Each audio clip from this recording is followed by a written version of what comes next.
자, 안녕하세요. 두 번째 시간으로 돌아가겠습니다. 그리스 신화를 가지고 그 신화 속에서 어떤 삶의 지혜를 얻을 수 있는가 간단하게 살펴봤는데, 두 번째 시간은 그리스 철학에서 우리가 얻을 수 있는 삶의 지혜를 잠깐 살펴보도록 하겠습니다. 신화도 그렇지만 철학도 워낙에 방대하죠. 수많은 철학자들이 있고 또 어마어마한 책들이 지금 많이 남아 있습니다. 그 중에서 그걸 다 얘기할 수는 없으니 그 중에서 하나를 꼽아서 여러분들과 짧은 시간 동안 이야기를 나눠야 될 텐데, 그래서 제가 골라온 책이 바로 철학자 중에 철학자로 꼽히는 플라톤, 그리고 플라톤이 썼던 여러 편의 책 중에서 대화편이라고 보통 부르는데요. 책 중에서 국가라는 책을 가지고 왔습니다. 국가라는 책, 이 속에서 우리가 어떤 지혜를 배울 수 있는지 한번 나눠보도록 하겠습니다. 자, 지금으로부터 12년 전인데요. 이런 책이 나왔습니다. 이거는 미국에 있는 하버드 대학의 정치 철학자며 윤리학자인 바로 이분 마이클 샌델 교수가 수년 동안 학생들을 대상으로 해서 강연했던 내용을 책으로 만든 것이죠. 다 아시죠? 우리나라에서도 정의란 무엇인가 라는 제목으로 번역되어서 나왔죠. 이게 2010년에 나왔는데 그의 최고의 베스트셀러가 됐죠. 보통 인문학 책이 베스트셀러가 되는 거 이렇게 쉽지 않거든요. 그런데 이 책은 그냥 인문학 분야의 베스트셀러에서 끝인 게 아니라 전 책을 다 모든 종류의 서적을 통틀어서 최고의 베스트셀러가 됐죠.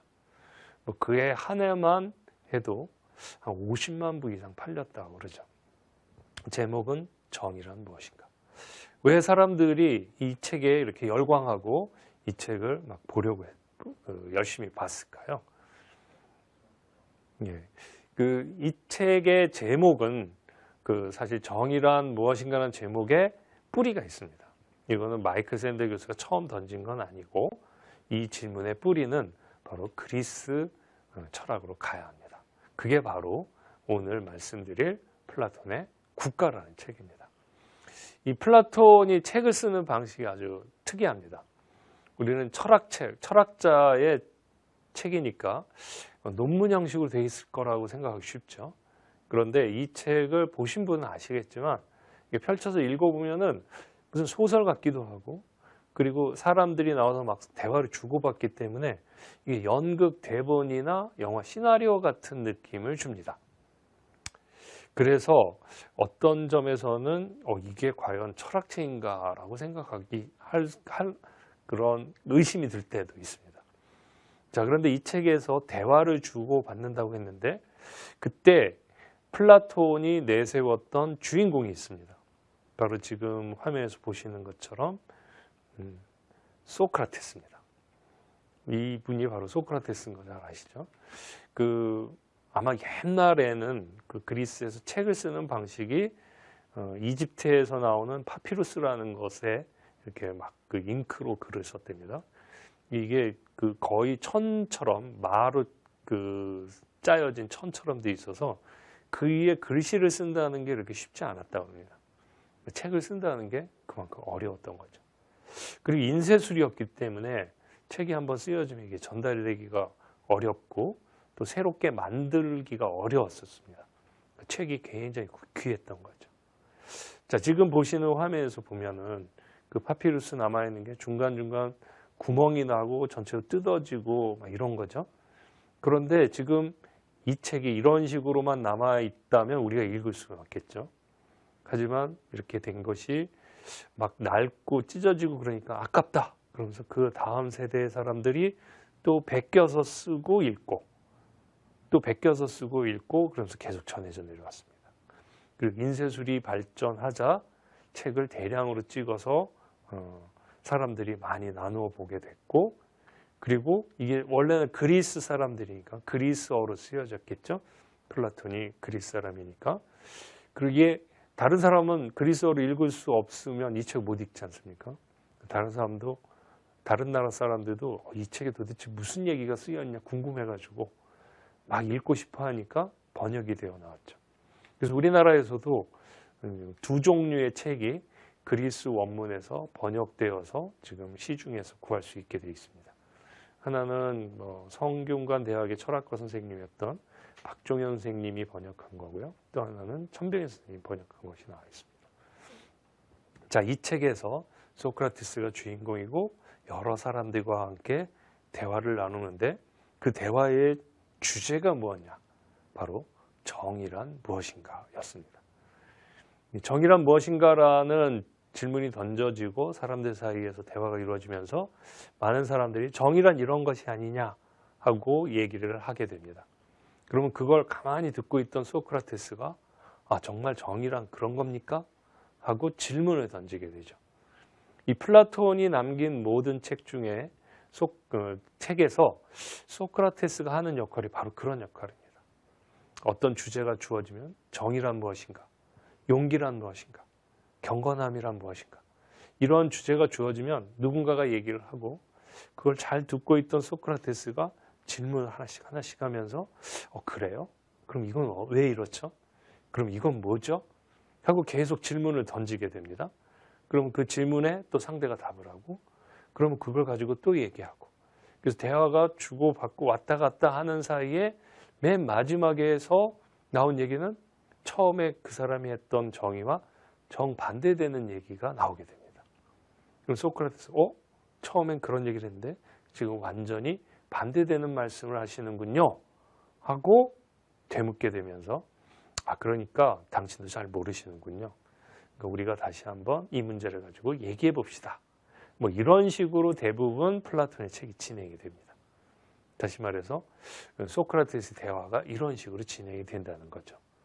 이 책의 초반부도 이런저런 사람들이 정의란 무엇인가에 대해서 이런저런 정의를 내놓습니다. 하지만 그 정의가 소크라테스의 질문 앞에서 다 하나씩 무너지죠. 그러자 이 이야기를 듣고 있던 대화자 중에 한 사람, 트라시마코스라는 사람이 나서게 됩니다. 트라시마코스는 실존 인물이었습니다. 소크라테스처럼. 소크라테스가 철학자로 알려진 데 반해서 이 트라시마코스라는 사람은 소피스트라고 알려져 있습니다. 소피스트라는 말 많이 들어보셨죠? 소피스트는 그 궤변론자라고 우리나라 사람들이 많이 번역을 합니다. 궤변이 뭐죠? 교묘한 논리로 사람들을 현혹시켜서 잘못된 길로 인도하는 것. 이게 이제 궤변이라고 할 수 있는데, 자, 그렇다면 트라시마코스가 궤변론자, 즉 소피스트였다면 트라시마코스의 이야기도 결국 그런 궤변일까요? 자, 한번 들어보실까요? 이 사람 얘기는 이렇습니다. 정의는 강자의 이익입니다. 이렇게 얘기를 합니다. 무슨 뜻인지 이렇게 확 와닿으시나요? 정의라는 게 대체로 법으로 정해지게 되고 구체화되죠. 그래서 법을 지키는 사람을 우린 정의로운 사람이다. 법을 어기는 사람을 부정한 사람이다. 이렇게 얘기를 하죠. 자, 그런데 이 법이라는 거, 정의라는 게 강자의 이익이라는 게 무슨 뜻일까요? 정의가 강자의 이익이다. 그러니까 강자에게 이롭게 만들어졌다는 뜻이 되겠죠. 왜 강자에게 이롭게 만들어졌다고 이 사람이 생각했을까요? 자, 이 사람 얘기를 따라가면 이렇습니다. 하나의 공동체에서 법을 만든다고 해보죠. 그러면 공동체에 모여있는 사람이 다 모여서 자기 생각을 얘기하겠죠. 그리고 그 얘기한 게 모아지어서 법이 된다고 그런다면은 가장 이상적인 형태가 될 겁니다. 하지만 그럴 수 있을까요? 그러기 어렵죠. 왜냐하면 모든 사람들이 모여서 한마디씩 다 한다고 그럴 때 시간이 엄청나게 걸릴 겁니다. 그리고 그 사람들이 다 모일 수 있는 공간도 있기 어렵고요. 그리고 그렇게 얘기가 된들 그게 하나로 모아지기도 쉽지 않을 겁니다. 그러니까 어떤 방법을 취하죠? 사람들이 일부의 사람을 뽑습니다. 그래서 그 사람들에게 입법의 권한을 주죠. 어떤 사람이 뽑히죠? 이게 트라시마코스가 생각하기에 그런 뽑힌 사람들은 사회적인 약자가 아니라 강자다 이렇게 생각합니다. 이 강자라는 말은 그야말로 무력으로 완력이 센 사람도 얘기할 수 있겠죠. 그러나 그 사회에서 돈이 많거나 또는 사람들에게 영향력을 줄 수 있는 게 많거나 또는 지식이 뛰어나거나 여러 가지 점에서 다른 사람들보다 뛰어난 어떤 능력이나 조건을 가진 사람을 우리 강자라고 얘기하겠죠. 자, 공동체에서 법을 만들 때 사람들은 그런 사회적 강자를 뽑아서 그 사람들에게 법을 만들어 보십시오 하고 입법의 권한을 위임한다는 겁니다. 자, 지금 사진에서 보시면 우리나라에서는 그런 일을 어디에서 맡고 있죠? 바로 국회에서 맡고 있습니다. 여러분들은 어떤 분들을 국회의원으로 뽑아서 국회에 보내고 우리가 지키고 따라야 될 법을 만들게 되나요? 약자, 사회적으로 별 볼 일 없는 사람, 또는 멍청하고 학식 없고 또 막대 먹고 이런 사람을 뽑나요? 그렇지 않죠? 가장 똑똑하고 많은 지식을 알고 있고 또 도덕적으로 훌륭하고 그리고 사회에 다른 사람에게 좋은 영향을 끼칠 수 있는 그런 영향력 있는, 다른 말로 하면 사회적 강자를 뽑아서 국회에 보내는 거 맞지 않습니까? 자, 그러면 이렇게 입법의 권한을 받은 사회적 강자는 법을 만들 때 누구의 이익을 가장 우선적으로 고려할까요? 우리는 이제 생각할 때 당연히 우리를 대표해서 나갔으니까 우리 전체의 이익을 위해서 우리의 전체의 이익을 생각하면서 법을 만들고 정의를 구현하겠지라고 생각하겠죠? 그렇게 믿고 우리는 국회의원도 뽑고 대통령도 뽑고 그런 거 아니겠습니까? 지자체 단체장도 뽑고. 자, 그런데 트라시마코스는 좀 삐딱하게 나갑니다. 이런 말을 하죠. 바로 이렇게 입법의 권한을 가진 사회적 강자가 법을 만들 때 자신의 이익을 최우선적으로 고려하면서 법을 만든다는 겁니다. 자, 어떤가요? 트라시마코스가 궤변을 떨고 있나요?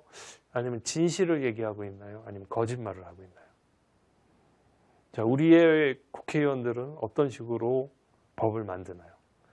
설마 국회의원들이 자신들의 이익을 위해서 법을 만들지는 않겠죠? 아니, 그런가요? 간혹 보면 국회의원이라는 사람들이 자신이 갖고 있는 권력과 국민이 위임한 그 권한을 가지고 자신의 이익 또는 자기 당파의 이익, 자기 지역의 이익만 생각하면서 법을 만드는 경우도 있는 것처럼 보이긴 합니다. 근데 아마 트라시마코스가 살던 아테네는 그게 더 심했던 모양입니다. 입법자, 입법의 권한을 가진 자, 사회적 강자는 법을 만들 때 어떻게 하면 내가 가장 이익을 볼 수 있을까? 다른 약한 사람들, 사회 전체, 약자의 이익이나 사회 전체의 이익은 생각하지 않고 자기의 이익만 최우선으로 고려해서 법을 세운다고 얘기를 합니다. 자, 맞나요? 자, 만약 이 트라시마코스의 얘기대로라면 어떻게 될까요? 그렇게 해서 법이 만들어지고 그 사람들이 그 법을 존중하고 모든 사람들이 그 법을 지킨다 그러면 어떻게 될까요? 그 법을 만든 사회적 강자의 이익을 위해서 만들어진 거니까 우리 모두가 법을 지키면 지킬수록 강자가 이익을 보겠죠? 그러면 약자는 어떻게 될까요? 법을 지키면 지킬수록 강자에겐 이익이 되고 그 법을 만드는 데에서 소외가 됐던 약자는 손해를 보지 않을까요? 바로 그게 트라시마코스의 얘기입니다. 그래서 트라시마코스는 이렇게 정리하죠. 그렇게 즉 사회적 강자가 사회의 입법의 권한을 위임받아서 자신의 이익을 위해서 법을 만들게 되면 그렇게 만들어진 법이 모든 사람에 의해서 존중되고 준수된다면 입법 당시 고려된 강자의 이익은 점점점 높아지고 증가하는 반면에 입법에서 소외된 약자는 당연히 손해를 보게 된다는 겁니다. 어떻습니까? 설득력이 있나요? 우리의 그 진실, 삶의 사실을 잘 반영하고 있나요? 자, 우리 최근에 이런 예가 있었죠. 입시제도. 우리 사회에서 입시는 굉장히 민감한 문제죠. 그냥 입시를 통과해서 좋은 대학에 가느냐, 그렇지 못하냐에 따라서 그 삶에서 많은 부분이 결정되는 그런 구조를 갖고 있기 때문이죠. 그래서 좋은 대학에 가서 그러면 좋은 직장에 취직하는 게 쉽다고 생각하죠. 좋은 직장에 가면 많은 돈을 벌고 더 행복하게 살 수 있다고 생각합니다. 그래서 많은 학생들이 좋은 대학에 가려고 노력을 하죠. 자, 그러면 그 입시 제도를 누가 만들죠?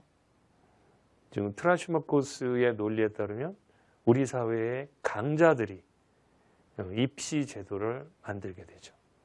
그럴 때 사회적 강자, 이들은 누구의 이익을 고려하면서 입시 제도를 만들까요? 가장 이상적이라고 한다면 사회 전체의 이익을 도모하는 방식으로 만들어야겠죠.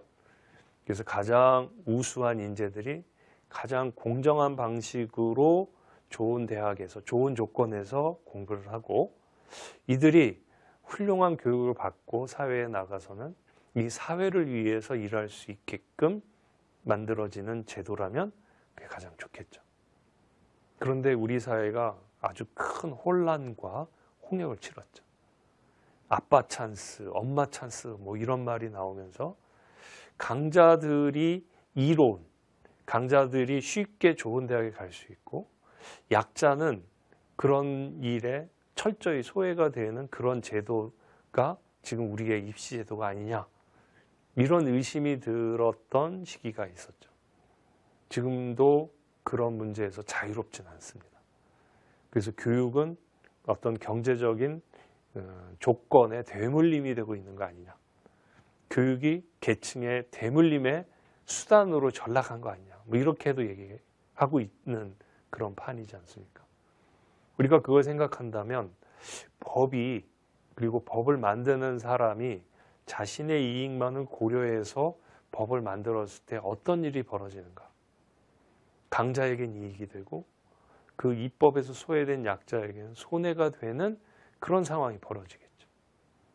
자, 그러니 트라시모쿠스가 이런 결론을 냅니다. 따라서 정의는 내가 처음에 말한 대로 강자의 이익입니다. 이렇게.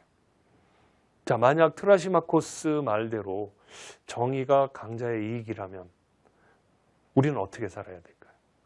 그 대화에 참여했던 모든 사람들도 트라시마코스 얘기를 하니까 그래, 맞아.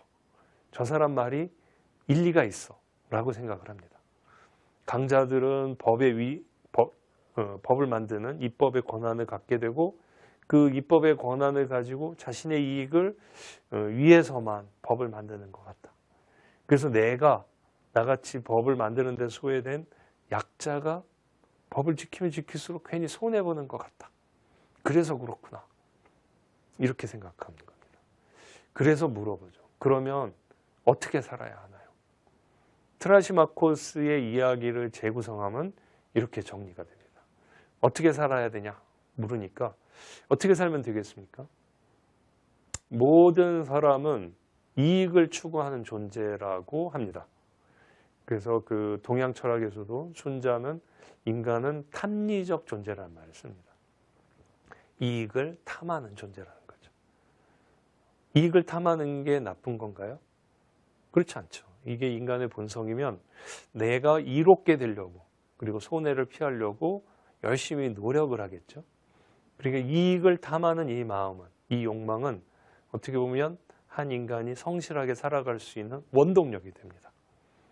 저번 시간에 말했던 그리스적으로 말하면 에로스, 즉 욕망의 힘은 삶을 움직이는, 사람을 움직이게 하는 그런 원동력이 될 수 있죠.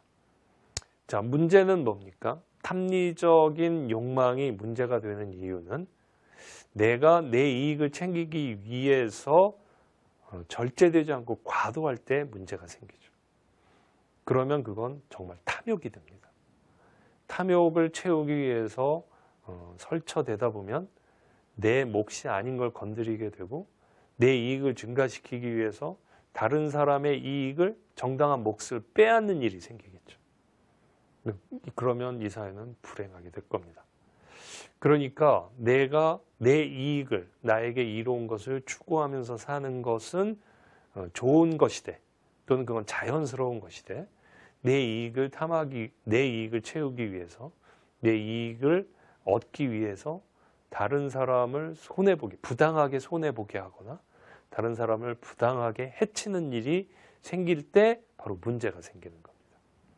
자, 그러니까 이런 탐리적 존재로서 인간, 이건 자연스러운 겁니다.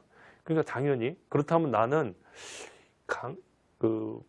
정의가, 법이 강자의 이익이라고 한다면 그럼 나는 어떻게 내 이익을 추구하면서 살아야 되나? 이 질문이 당연하게 나오는 거죠.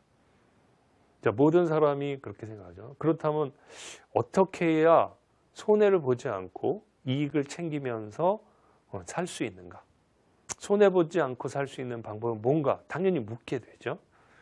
트라시마코스의 얘기를 따라가면 이런 결론이 나옵니다. 첫 번째, 억울하면 출세해서 강자가 되라는 거예요. 강자가 되면 법을 만들 수 있는 권한이 생기고 그 권한을 가지고 내 이익을 잘 챙기면 됩니다. 적어도 내가 손해보지 않는 방식으로 법을 만들면 되는 거죠. 그러면 난 손해보지 않고 잘 살 수 있게 되는 거죠. 이익을 탐하는 존재로서의 나는 손해보지 않게 됩니다. 근데 문제가 뭐죠? 지금 그 화면에서 보시는 것처럼 강자가 된다는 건 저 피라미드의 제일 꼭대기에 올라가는 건데 그 자리가 너무 좁습니다. 그래서 모든 사람이 출세할 수는 없는 거죠. 많은 사람들이 저 위로 올라가려다가 실패하고 미끄러져서 결국 밑에 약자로, 다수의 약자로 남게 되죠. 그럼 약자는 어떻게 살아야 이런 사회에서 잘 살 수 있을까요? 정의는 강자의 이익이다. 그렇다면 약자는 어떻게 이익을 챙기면서 살아야 되나요? 손해를 보면서 하는 건 억울해서 못 살잖아요. 우리 인간의 본성이 이익을 탐하는 존재인데 어떻게 해야 손해보지 않고 살 수 있을까요? 트라시마코스의 답변은 이렇습니다. 당신이 만약 강자가 되지 못하고 약자라면, 당신이 약자라면 법을 정직하게 지키면 법은 강자의 이익으로 디자인되어 있기 때문에 법을 지키면 지킬수록 손해를 보니까 요령껏 법을 어겨서 이익을 챙겨라. 강자의 이익이니까 법을 지키면 강자에게 이익이죠. 법을 어기면 약자에게 이익이 돌아오겠죠. 그러니까 이런 말을 할 수 있는 겁니다. 어떻습니까? 지혜로운 말인가요? 아니면 궤변인가요? 우리의 삶에도 이런 게 적용될 것 같은가요? 아니면 이러면 안 될까요? 자, 좀 깨림직하지만 왠지 이 말이 맞는 것 같죠? 법을 지키면 손해를 보는 것 같은 느낌. 자, 그런데 이익을 챙기겠다고 법을 어기면 잘 될까요? 뭐 안 들키고 잘 되면 이익을 챙기겠지만 들키면 어떻게 되나요? 처벌을 받겠죠. 처벌을 받으면 그 법을 어기다가 챙겼던 작은 이익들을 다 뺏길 수도 있습니다. 이런 말이 나올 수 있죠. 법을 어기다가 처벌을 받으면 더 큰 손해를 봅니다. 어떻게 하면 됩니까? 트라시마코스의 답변이 이렇습니다. 당신이 법을 어기다가 그렇게 몰래 법을 어기면서 이익을 챙겨야 되는데 법을 어기다가 처벌을 받으면 더 큰 손해를 보게 될 테니 법을 겉으로는 이 사사건건 법을 어기면 안 되고 겉으로는 법을 지키는 척하면서 안 들키게 법을 어기라는 말입니다. 자, 이것도 말이 되겠죠? 그런데 그렇게 몰래 요령껏 했어도 법을 안 지키다가 법을 어기다가 들키면 어떡하죠? 그러니까 트라시마코스 얘기가 이렇습니다. 이건 재구성하면 이런 말이 나오는데요. 법을 어기다가 들키면은 적절하게 변명을 대고 빠져나오라 이거죠. 모르고 그랬다. 또 아주 급한 사정이 있어서 어쩔 수 없이 그랬다. 누가 시켜서 그랬다. 이런 식으로 변명을 대고 빠져나오라는 겁니다.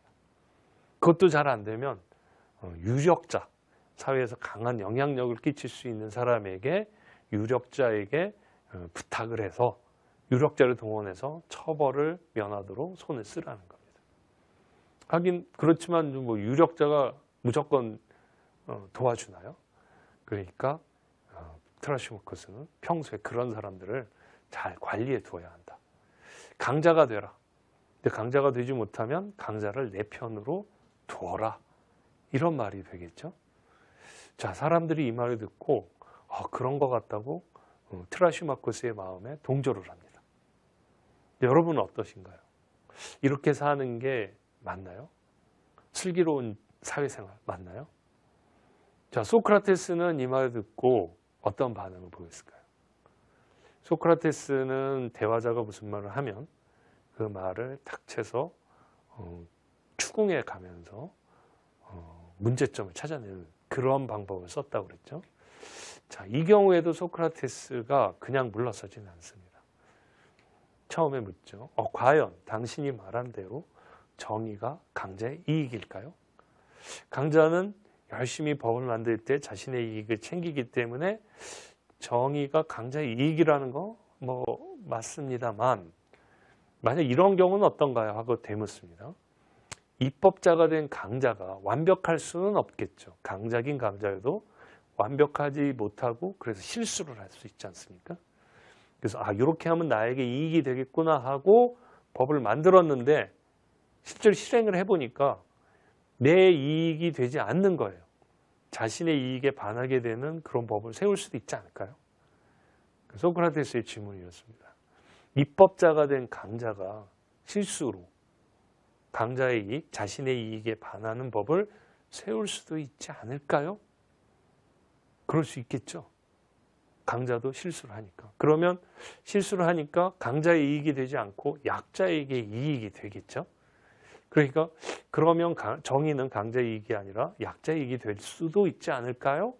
하고 묻는 거죠. 어떻게 해서든지 트라시마코스의 말을 뒤집어 보고 싶었던 겁니다. 자, 트라시마코스가 반격에 나섭니다. 그런 어설픈 실수하는 입법자 말고 제대로 된 입법자라면 실수가 없죠. 그래서 자기 걸 잘 챙길 수 있다는 겁니다.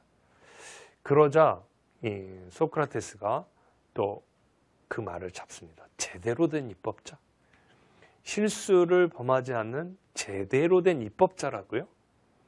제대로 된 입법자라는 게 무슨 말인지 그걸 따져보자고 되묻습니다. 그러면서 소크라테스가 그 예를 듭니다. 자, 의사의 예를 들어봅시다. 의사라는 이름에 충실하면 어떻게 될까요? 의사는 어떤 존재인가요? 자신이 갖고 있는 의술을 통해서 그래서 그 병들고 약한 사람을 건강을 회복하게 해주는 사람, 이렇게 볼 수 있겠죠. 그런 점에서 보면 의사는 의술의 강자라고 할 수 있습니다. 의술의 강자인 의사는 자신이 갖고 있는 그 의술을 가지고 의술의 약자인 환자를 돌봐주는 일이 바로 의사의 일이겠죠. 그럼 의사가 그 의사라는 이름에 충실하게 되면, 그래서 제대로 된 의사로서 의사의 일에 충실하다면 누가 이익을 볼까요? 의술의 강자의 의사인가요? 의술의 약자인 환자인가요? 환자겠죠. 이 의사가 열심히 헌신적으로 일을 하면 환자가 이익을 보겠죠.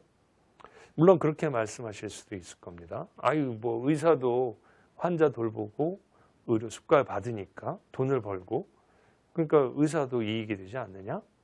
환자가 많으면 많을수록 돈을 많이 번다는 얘기도 있지 않느냐? 맞습니다. 그러니까 우리나라에서 지금 똑똑하다는 학생들은 다 의대 가려고 그러지 않습니까?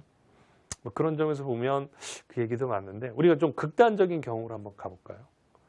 예를 들어서 병원에 환자가 하나 찾아왔습니다. 아주 급한 환자입니다. 딱 보니까 지금 수술을 받지 않으면 목숨이 위험할 수도 있는 그런 상황입니다. 그런데 이 환자는 가난합니다. 그러니까 의술의 약자일 뿐만 아니라 경제적으로도 약자예요. 사회적인 약자. 그래서 도저히 그 수술의 비용을 댈 수가 없습니다. 자, 이럴 때 의사는 정말 제대로 된 의사라면, 그 제대로 된 의사의 의사라는 이름에 충실하게 된다면 그 환자를 어떻게 해야 하나요?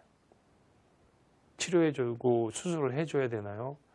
아니면 이 사람한테 그 수술을 해줘도 돈을 받을 수 없다면 나는 수술을 할 수 없어.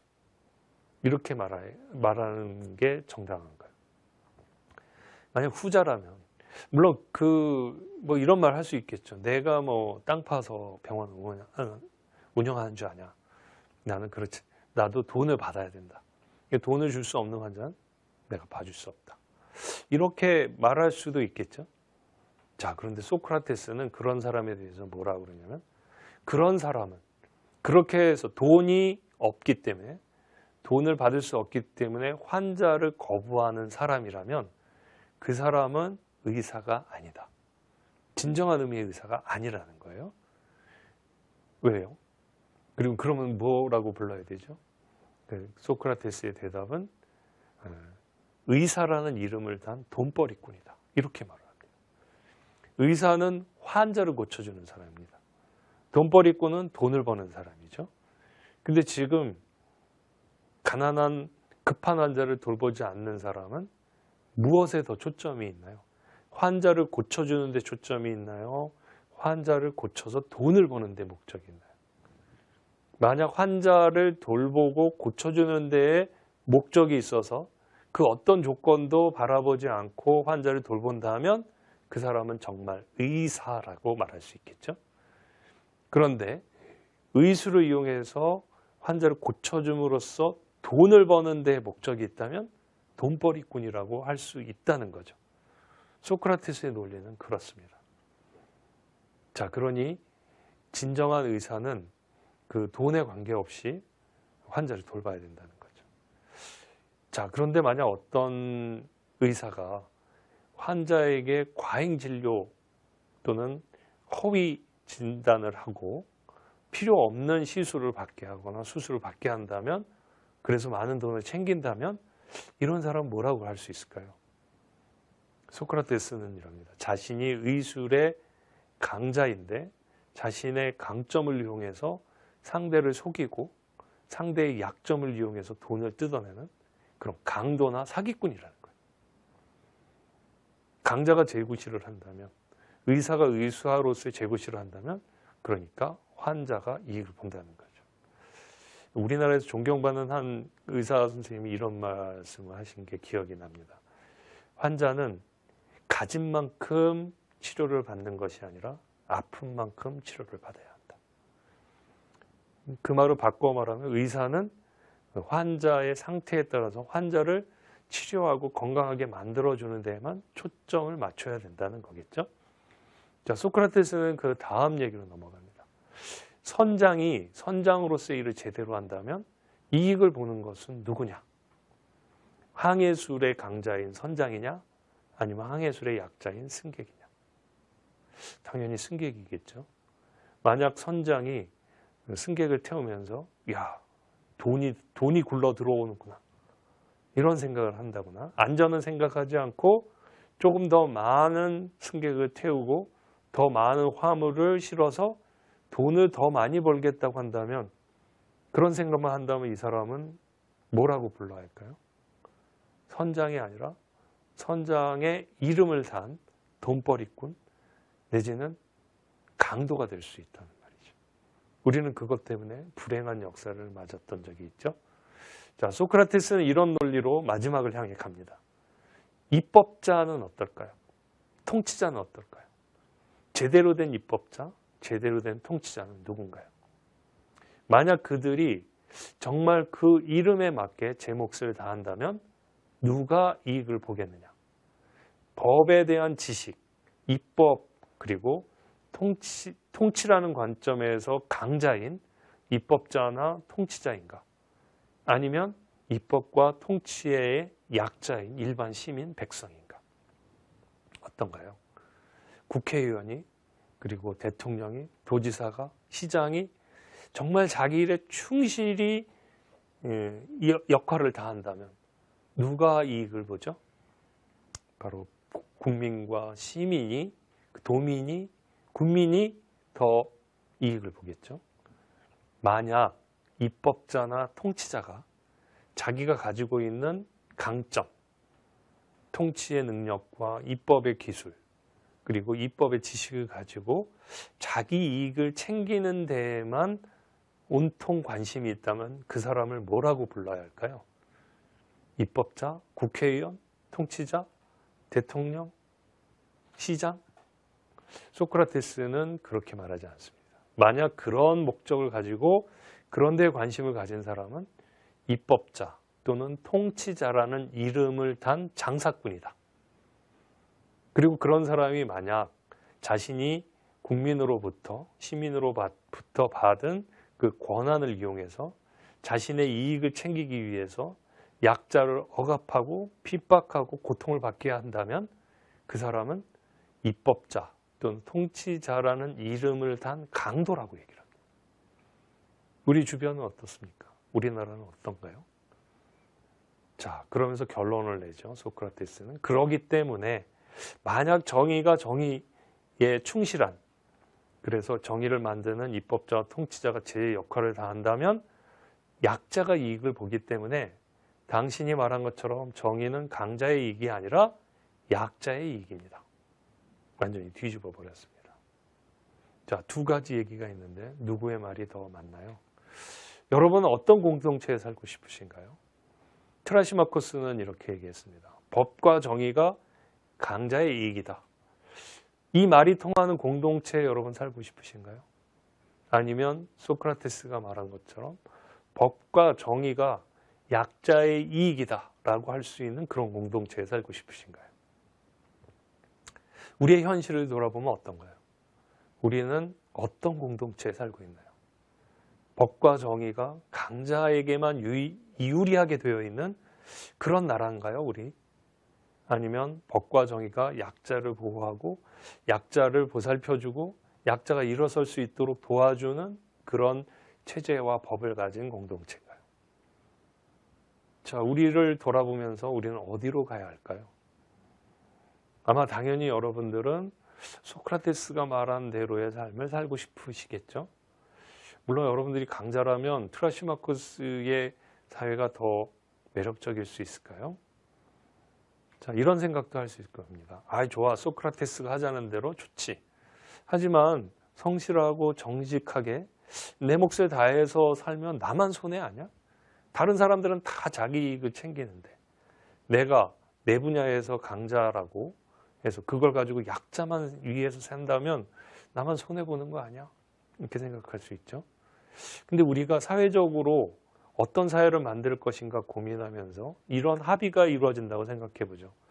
각자가 자신이 강자인 분야에서 최선을 다해서 그 분야의 약자를 위해서 성실하고 정직하게 역할을 다하는 사회. 그러면 이제 그 사람은 그 분야에서 자기가 강자인 그 분야에서 손해를 보는 느낌도 받을 수 있겠죠. 의사가 정말 돈 생각하지 않고 환자를 최선을 다해서 돌봐주는 그런 사회를 한번 생각해 볼까요? 그러면 의사는 나는 열심히 일했는데 나만 손해하냐? 이렇게 생각할 수 있겠죠. 물론 거기에 정당한 몫을 준다면 만약 그 돈이 없는 사람을 치료해 줬는데 사회가 국가가 그것을 책임져 준다면 의사는 손해를 보지 않고 자기 일에 충실할 수 있겠죠. 자, 그런데 우리가 또 다른 면으로 생각해 보면 제도적으로는 그런 보장이 됐으면 하지만 또 다른 면에서 우리가 한번 생각해 볼 게 있습니다. 의사는 의술의 강자지만 의사로만 살아가는 게 아니죠. 어떨 때는 배를 탈 수도 있고 어떨 때는 자동차가 고장이 나서 자동차 정비소에 차를 맡기게 됩니다. 배고프면 식당에 가고요. 뭔가 모를 때는 또 더 많은 것을 안 사람에 가서 상담을 하죠. 자, 그럴 때 만약 사회적으로 다 합의가 돼서 내가 강자인 분야에서 약자를 위해 최선을 다하는 삶이 정의로운 삶이다라는 게 합의가 된다면 의사는 의사로서 피곤하고 힘들게 일해야 하고 어떤 경우는 손해를 감수하면서까지 환자에게 이익을 주지만 자기가 약자인 부분에서는 많은 이익을 얻지 않을까요? 모든 사람들이 자기가 강자인 분야에서 최선을 다하는 사회를 생각해 보면 말이죠. 자, 소크라테스의 결론은 이렇게 갑니다. 정의로운 사람, 아름다운 공동체 이런 말을 하죠. 바로 각자가 각자의 몫을 다하는 사회가 정의로운 사회가 될 수 있다는 겁니다. 그러면 한 사람에게서 정의로운 사람은 어떤 사람이냐? 이 사람 한 사람도 이렇게 나누어 볼 수 있다는 거예요. 우리는 소크라테스가 나눠간 대로 한번 생각해 보면 우리는 머리와 가슴과 배로 이루어졌다는 거예요. 머리가 제 역할을 다한다면 지혜의 미덕을 발휘할 수 있다는 거죠. 가슴이 제 역할을 다하면 어떤 일이 벌어질까요? 가슴은 바로 용기의 상징입니다. 용감한 사람이 될 수 있다는 거죠. 배가 제 역할을 다하면 뭘까요? 배는 욕망을 상징합니다. 그러니까 욕망을 상징하기 때문에 욕망을 채우려 열심히 일하면 성실함이 나오겠죠. 그래서 성실의 미덕이라고도 말할 수 있습니다. 그런데 이게 제어되지 않으면 성실을 넘어서 과욕이 되고 탐욕이 되죠. 그러니까 정말 진정한 성실은 이 욕망을 적절히 누르는 데서 나옵니다. 그걸 바로 절제의 미덕이라고 할 수 있죠. 그래서 그 소크라테스, 그리고 소크라테스의 주인공으로 내세워서 얘기했던 플라톤은 이런 말을 하죠. 한 인간에게 있어서 머리가 머리로서의 구실을 다해서 지혜롭고, 가슴이 가슴으로서 제 역할을 다해서 용기 있는 사람이 되고, 그리고 배가 제 역할을 다해서 절제 있는 사람이 된다면 그 사람이 바로 정의로운 사람이다. 왜냐? 정의라는 것은 각자가 제 몫에 충실하다는 의미를 담고 있기 때문이죠. 아까도 말씀드렸지만 정의가 각자가 제 몫을 다하지 않는다면 아주 불성실하게 되죠. 게으르고 나태해집니다. 그리고 너무 과욕에 넘쳐서 자기 몫을 넘어가면 다른 사람의 몫을 빼앗게 되죠. 그런 점에서 정의는 제 몫을 다하는 것, 제 몫을 지키는 것이라고 할 수 있습니다. 자, 한 사람에게서 이런 게 정의로운 사람이라고 할 수 있다면 정의로운 사회는 어떻게 구성이 되겠는가? 소크라테스는, 플라톤은 이걸 확장시킵니다. 모든 사람이 이런 구석을 가지고 있는데 한 사회에서 특별히 지혜가 뛰어난 사람이 따로 있는데 그런 사람이 통치자가 되면 된다. 그리고 모든 사람이 다 가지고 있는 용기가 특별히 강한 사람은 수호자, 즉 군인이 된다는 거예요. 그리고 절제력이 뛰어나면서 욕망이 강하지만 절제력이 뛰어나서 성실하게 일하는 사람은 이 사람들이 생산자가 되면 된다는 거죠. 그래서 이 통치자, 수호자, 생산자가 각자의 몫을 정확히 잘하면은 이 사회가 정의롭고 이상적으로 흘러간다는 거죠. 그런 사회를 플라톤은 아름다운 사회, 아름다운 나라, 아름다운 공동체라고 불렀습니다. 그리스 말로는 칼리폴리스라고 그러는데 칼리라는 말은 아름답다는 뜻이고 폴리스라는 말은 도시라는 뜻입니다. 결론이 이렇습니다. 이렇게 네 가지 덕을 갖춘 정의로운 사람들이 각자의 일에 충실하고 그리고 그 중에서 지혜가 뛰어난 철학자가, 이 철학자라고는 우리가 생각하는 그런 철학자를 넘어서서 지혜가 뛰어난 사람이라고 볼 수 있습니다. 이런 사람이 전체적으로 사회를 통치하는 사회가 되면 이게 바로 아름다운 나라가 된다는 거죠. 그래서 흔히 이런 나라를 이제 철인 정치의 나라 이렇게 얘기를 하죠. 철학자가 통치자가 되거나 통치자가 철학적인 식견을 갖추거나. 아까도 말씀드렸지만 이 철학이라는 건 학문으로서의 철학이 아니라 세상의 이치를 깨닫는 지혜로움이라고 볼 수 있습니다. 자, 이것이 어떻게 보면 그리스 철학의 대표적인 결론이라고 볼 수 있습니다. 자, 이거는 앞에서 첫 시간에 말씀드렸던 그리스 신화의 맥락과 통하죠. 기억나시나요? 제우스가 어떤 미덕을 보여줬죠? 기존의 질서에 도전하기 위해 용기를 냈었던 것, 그리고 자신의 꿈을 실현하기 위해서 지혜를 구한 것, 그리고 그것을 모두 실현하기 위해서 협업하는 노력을 보이면서 자신의 욕망을 독재하고자, 모든 걸 혼자 다스리고자 하는 욕망을 눌렀던 것. 그래서 다른 이들에게, 다른 자기 형제, 자매, 자식들에게 권력과 권한을 나눠준, 그래서 각자가 제 몫을 다하는 그런 정의로운 사회를 만들지 않았습니까? 자, 이런 점에서 그리스 신화와 그리스 철학은 똑같은 것을 얘기하고 있는 두 가지라고 얘기할 수 있습니다. 자, 마지막으로 아까 말씀드렸던 플라톤의 메시지를 한번 정리해 보죠. 우리는 트라시마코스 얘기를 들으면서 기분 나쁘고 저러면 안 되겠다 하지만 이게 우리가 돌아가는 현실이라는 생각을 하셨을 겁니다. 우리는 어떻게 보면 그 트라시마코스가 얘기했던 그런 현실을 아주 냉철하게 직시해야만 할 것입니다. 하지만 우리가 그대로 살아갈 수는 없지 않습니까? 현실을 직시하되 그대로 천박하게 따라가면 안 되겠죠. 반면 소크라테스가 제시했던 이상을 추구해야겠죠. 근데 우리가 이상을 추구하고 현실을 외면하면 공허해지기 쉽습니다. 그래서 이렇게 정리할 수 있을 겁니다. 우리의 현실을 직시하되 천박해지지 말고 이상을 추구하되 공허해지지 말자. 자, 이게 어떻게 보면 플라톤이 국가라는 책에서 정의란 무엇인가에서 얘기하고자 하는 것 아니었나 싶습니다. 자, 이렇게 해서 두 번째 시간 그리스 철학에서 배우는 삶의 지혜 이 부분을 여기서 마치도록 하겠습니다. 첫 시간, 둘째 시간 신화와 철학, 그리스의 신화와 철학에서 제가 짧게 말씀드린 내용들 한번 담아 보시면서 여러분들의 삶 속에 적용하시면서 지금보다 더 조금씩 더 나은 삶과 사회를 만들어가는데 도움이 되셨으면 좋겠습니다. 감사합니다.